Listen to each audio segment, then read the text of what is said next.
I take time every morning to start the day off in faith, pray and read my Bible. But 90% of my prayer time is thanking God for what He's done and thanking Him for what He's promised. Father, thank You that I'm blessed. Thank You that You've crowned me with favor. Thank You that I'm anointed. Thank You that my children are mighty in the land. Thank You that Your angels watch after us. Lord, I thank You that You're still in control. I thank You that Your mercy is bigger than my mistakes, that You're the God of another chance, that Your purpose for my life can still come to pass. You know, Dietrich Bonhoeffer said that when it comes to our days, we should be silent at the beginning of the day because God should have the first word.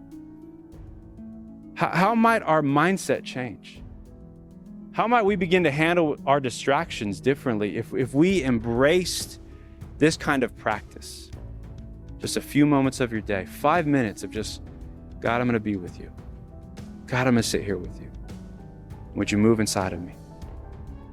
It's just a moment for you to be and to be with God. You're probably like David and you're saying, how long, O Lord, will You forget me forever? Will You hide Your face? Must I take counsel in my soul and have sorrow in my heart? And will the enemy prevail? How long, O Lord? Praise the Lord, though, that David doesn't stay in verse 1 and 2. David is now writing the last part of this psalm with a new song in his heart. He is rejoicing in the Lord. Today, there's many of you in the room who have been living in verse 1 for far too long. You've been saying how long a whole bunch, but you haven't been saying, I will trust and I will sing and I will rejoice to the Lord because He has dealt bountifully with me. I just want to encourage you. And just like my sister would say, I know the 8-hour drive is long, but I promise the beaches are on the other side. I tell you today, I know the wilderness is a long way. The wilderness is hard. I'm just telling you, the Lord has great plans on the other side. I have 1,000 reasons to sing His praises. And I look back on my timeline and I say, look how God has been faithful. Look how God has been true. And I trust You and I'm looking to You for help in the middle of this. And find yourself rejoicing with a new song in your heart. When God closes a door, you can't open it. If someone wants to leave, you have to accept that their part in your story is over. Some people are like scaffolding. They come into your life for a season to get you to a certain point. But if they stayed, they would limit your growth. That scaffolding has to come off so you can rise higher. I'm saying to you, quit covering up your scars. They remind you of what you've been healed of. Wear them as a badge of honor. The scar proves how bad it was at one point. Hallelujah. I'd be a fool to walk around and act like I've never had marriage problems. I've never had family problems. I've never wanted to quit. But what you do is you look at the devil and you say, you see these scars? They're proof that you've tried your best with mortal wounds to destroy me, to wipe me out, to destroy my family, but no weapon formed against us could prosper because I serve a God who heals deadly wounds. Will you let God be God? Will you let God be God? But we've got to learn how to lose control. Honestly, I would much rather know that I've got a God who is awesome, who's mighty, who's powerful, who's great, who is indescribable, knowing that I have Him be in control versus me having stuff in my hands and trying to control it. Because in my hands, I guarantee you, I'm gonna mess it up. But in His hands, it's gonna be all right. Just trust God and let be what's going to be. Then I can reflect on the fact that, hey, if God be for me, then who in the world can be against me? And even though things don't look like how I want them to look, and even though I don't feel how I want to feel, and even though I don't got the most money in the bank, here's what I am going to do. I'm going to still remain faithful and obedient. Because I know I can sit back, trust God, because if this is where he has me, then there must be something for me. One of the lessons that I learned was how to sit and trust. Sit and trust. Your future is not connected to people that left. Your future is connected with those who stayed. And this was a lesson to me, that those who left did not take God's destiny for my life, but it's those that stayed are the ones that God is going to be using and God is going to be empowering. So don't focus on those who left. Focus on those that are here, that are with you. It's true. God made you beautiful. You're beautiful. You're attractive. You're one of a kind. You've been crowned with favor. You're a prize. Have an image of victory. You're not weak, defeated, overcome by problems. You're a warrior. You've been armed with strength for every battle. You are full of can-do power.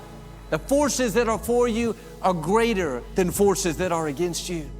Even if the worst thing happened, God would be with me in that too.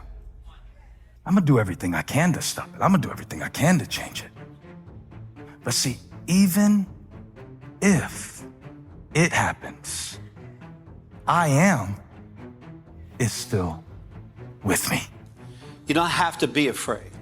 That no condition is too dark, no situation is too impossible, no problem is so severe that God can't, in a moment, in an instant, overturn, intervene, interrupt, and reverse the course of events. And God's not done with you either. And Satan will whisper and try to get you to throw in the towel. He'll try to get you to quit. He'll try to get you to think that everything's over. But just remember this, never place a period where God has chosen to place a comma. There was one American artist that noted that when the Japanese mend broken things, that oftentimes they will aggrandize the damage done to that thing by filling in the cracks of the broken object with gold. Interesting. They would fill in the cracks with gold because, they say, when something has been damaged, now it has a history. And now it's more valuable. It's more beautiful. We all woke up today, but how many of us thanked God for it? Let's take an assessment of our prayer life for a second. What percentage of my prayers are complaints? How much of my time speaking to God is offering thanksgiving out of a heart of gratitude or complaining out of a heart of bitterness and insecurity?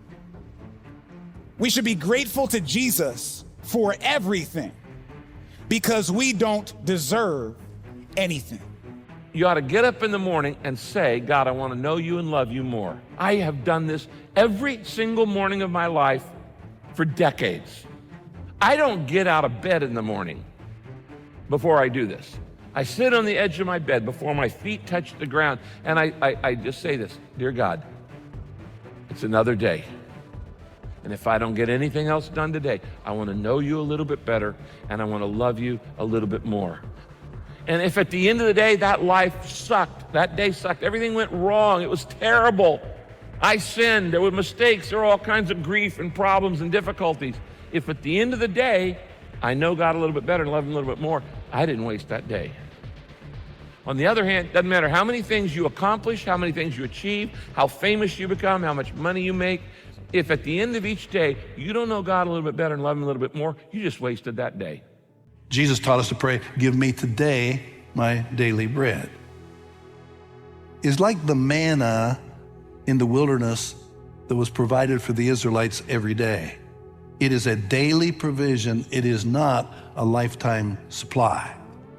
Pray about everything. So if you're a novice at prayer, let me suggest you begin by carving out 15 minutes at the beginning of every day. You get in a secluded spot where you're not going to be interrupted. You go down to your knees and you pray out loud. And you review everything that happened yesterday that you can remember. Pray about everything and thank God that he got you through. Then you go to today and you list what's on your calendar and your thoughts and say, Lord, anoint me and prepare me for the things that I have today. And when you pray about everything, your thinking changes. God's taking care of me yesterday. I believe he'll take care of me today. You know what's cool in the middle of the storms of life? You don't hear a lot of stories about the disciples crossing the Galilee Sea with, it was a sunny day, the water was great, they were skiing. You don't hear about that story too often. You only hear about the storms, right? Because in the storms, in those hard moments, are the moments where you get to grow a little bit closer, grow a little bit deeper, and learn a little bit more about the Lord. He does things in the valley that can only be explained through him. He creates mountaintop moments in the middle of the valley. Are you with me? And some of you, I'm not saying you should go chasing storms. I'm just telling you there is great joy and great reward even in the middle of the struggle. I just want to encourage you. I tell you today, I know the wilderness is a long way. The wilderness is hard. I'm just telling you, the Lord has great plans on the other side. Some of us here today, we are facing circumstances and troubles that are so big, we need to go to God and say, God, I can't do this. This is beyond measure. This is above my strength. My trust is not in myself. It's in you alone. Too many people go around feeling wrong on the inside. They don't really like who they are. They focus on their faults, weaknesses. They're constantly critical toward themselves. That recording of everything they've done wrong is always playing in their mind. Don't go around being against yourself. You may have some things wrong with you, but can I tell you, you have a lot more right with you. You may have a long way to go, but if you look back, you'll see how far you've already come. Keep your flaws in perspective. Every person has something they're dealing with. When you are for yourself, you are in agreement with God. And some people have never once said, I like myself. I like my gifts. I like my personality. I like my looks. I'm happy with who God made me to be. I'm asking you to feel good about who you are. You may not be where you want to be, but you're on the way. God is changing you from glory to glory. Start enjoying the glory that you're in right now. You may have some weaknesses. We all do. Don't you dare go through life against yourself. God is saying today, you are my beloved son, my beloved daughter, in whom I am well pleased. Now do your part. Start putting on the breastplate of God's approval each morning.